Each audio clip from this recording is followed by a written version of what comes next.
कभी कभी ऐसा लगता है कि अच्छाई का जमाना ही नहीं रहा। हम कितना भी अच्छा चलते हैं दूसरों के साथ, पर और लोग हमारे साथ अच्छा नहीं चलते। सबके साथ भलाई करके भी हमको दुख मिलता है, और जो लोग दूसरों के साथ बुराई करते हैं, बुरा चलते हैं, वो अपनी जिंदगी में खुश हैं, मजे करते हैं। अच्छे लोगों का तो जमाना ही नहीं है। एक बात पर विचार करें, आप अपनी जिंदगी में किन लोगों को अपने पास रखना चाहोगे? जो आपके साथ अच्छाई करते हैं या जो आपके साथ बुराई करते हैं? किन लोगों पे विश्वास करोगे? किन लोगों से प्यार करोगे? जो आपके साथ अच्छाई करते हैं या जो आपके साथ बुराई करते हैं? हर व्यक्ति अच्छे इंसान की तलाश में है। कभी कभी लगता है कि सब गलत हो रहा है। जो बुरे लोग हैं वो बहुत अच्छी जिंदगी जी रहे हैं। अच्छे लोगों की जिंदगी में कितना कष्ट है। एक बूढ़ी औरत थी, उसकी 3 छोटी छोटी बेटियां थी।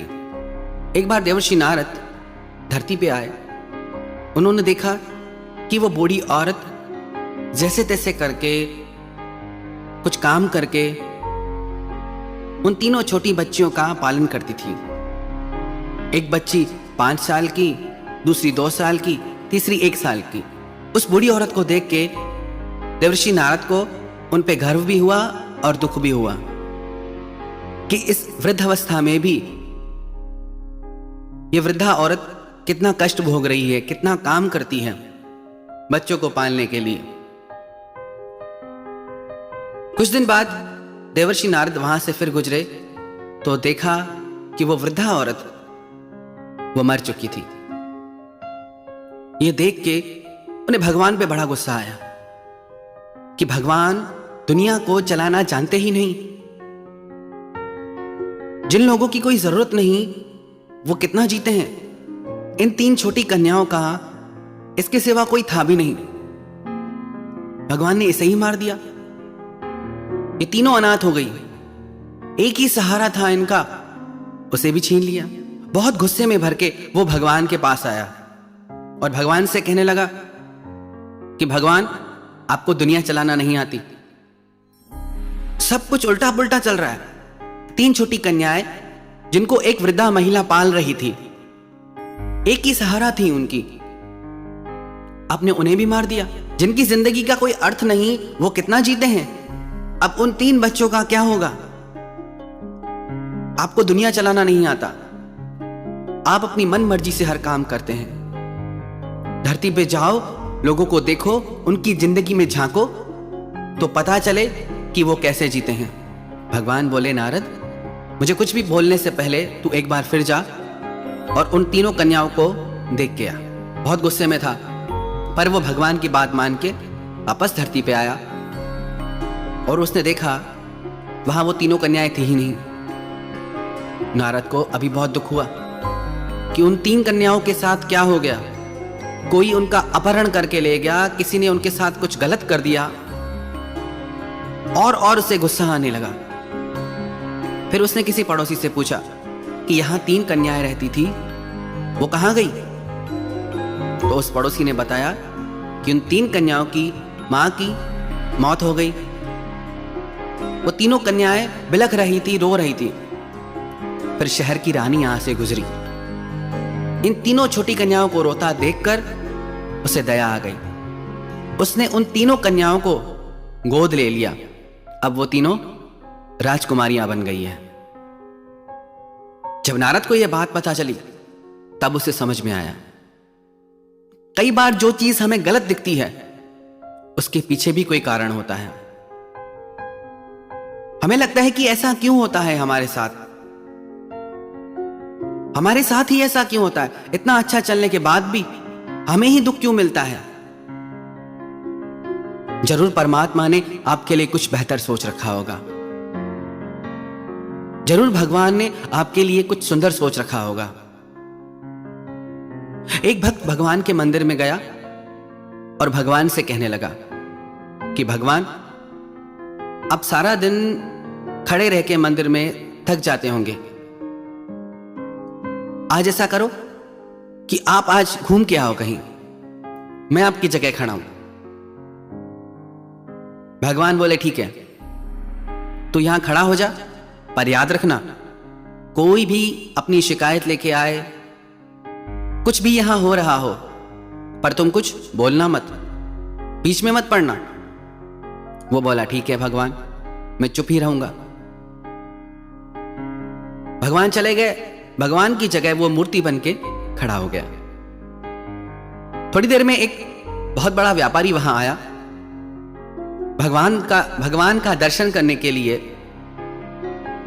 जैसे ही वो झुका तो उसका पर्स वहीं गिर गया। वो वहां से चला गया। इसने सोचा कि उस व्यापारी को आवाज लगा के मैं बुलाऊं, पर भगवान की बात याद थी उसे कि कुछ बोलना नहीं है। थोड़ी देर बाद एक बहुत गरीब व्यक्ति, दरिद्र व्यक्ति वहां आया। उसने वहां वो पर्स पड़ा देखा और उस पर्स को उठा लिया। वो पर्स लेके चला गया। कुछ देर बाद वहां एक नाविक आया और प्रार्थना करने लगा कि आज मैं यात्रा के लिए बाहर जा रहा हूं, मुझे आशीर्वाद दीजिए कि सफल होकर लौटूं।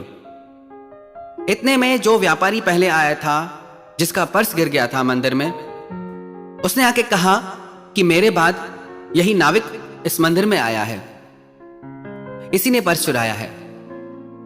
पुलिस जैसे ही उस नाविक को पकड़ने लगी तो अब इस भक्त का धीरज टूट गया।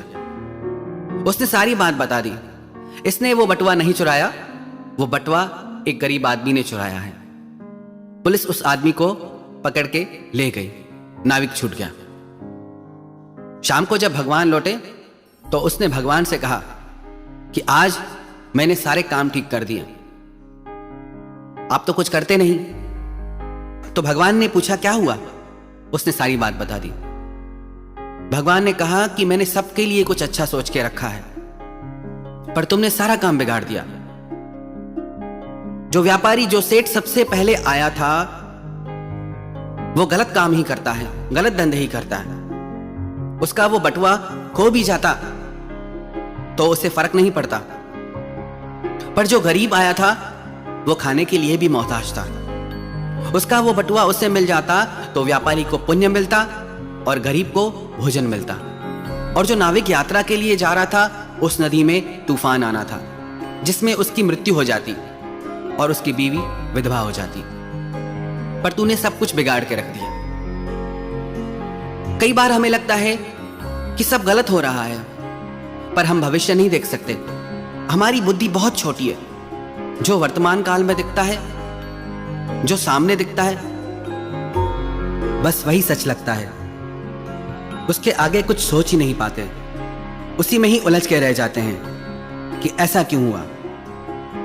हम कभी ये सोच ही नहीं पाते कि इसमें भी कुछ अच्छा हो सकता है।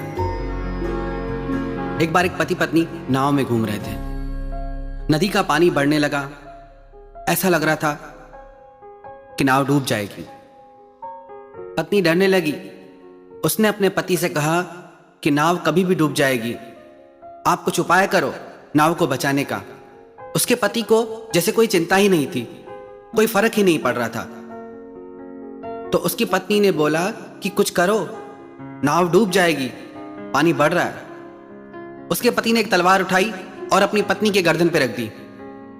उसकी पत्नी बोली कि यहां नाव डूबने को है और तुमको मजाक लगी है। तो उसके पति ने पूछा, तुझे डर नहीं लगता कि मैंने तेरी गर्दन पे तलवार रख दी है? उसकी पत्नी बोली, तुम मुझे अपने प्राणों से भी अधिक प्यार करते हो, तुम क्या तलवार चलाओगे मुझ पे? तो उसका पति बोला कि जैसे तुझे मुझ पे विश्वास है कि मैं तुझे दुख दे ही नहीं सकता, ऐसे ही मुझे भगवान पे विश्वास है कि भगवान मेरे साथ कभी बुरा कर ही नहीं सकते, चाहे कैसी भी परिस्थिति आ जाए, पर वो मुझे बड़े से बड़े दुख से बाहर निकाल देंगे। और यही विश्वास हर व्यक्ति को अपने जीवन में लाना है। परिस्थिति चाहे कैसी भी आ जाए, पर उस परिस्थिति से बाहर हमको भगवान ले आएंगे। बात यह नहीं कि आपके जीवन में सुख है या दुख है, बात यह है कि आपके दिल में चैन और सुकून है या अशांति और बेचैनी से आपका चित्त घिरा हुआ है। यदि आप धर्म के मार्ग पे हैं, यदि आप सत्य के मार्ग पे हैं, आपके मन में एक प्रसन्नता का, आनंद का और शांति का भाव सदैव बने रहेगा, चाहे बाहर कैसी भी परिस्थितियां आ जाएं। तो जीवन में दुख आए, घबराएं नहीं हम। बस एक बात याद रखें, भगवान हमारे लिए कुछ बेहतर सोच रहे हैं। कुछ अच्छा होने वाला है, कुछ बेहतर होने वाला है। यह विश्वास यदि हमारे मन में आ जाए कि यह दुख की घड़ी मेरे बेहतर भविष्य के लिए, मेरा सुंदर भविष्य के लिए है, कोई भी दुख बड़ा लगेगा ही नहीं और हम हर परिस्थिति में मुस्कुराना सीख लेंगे।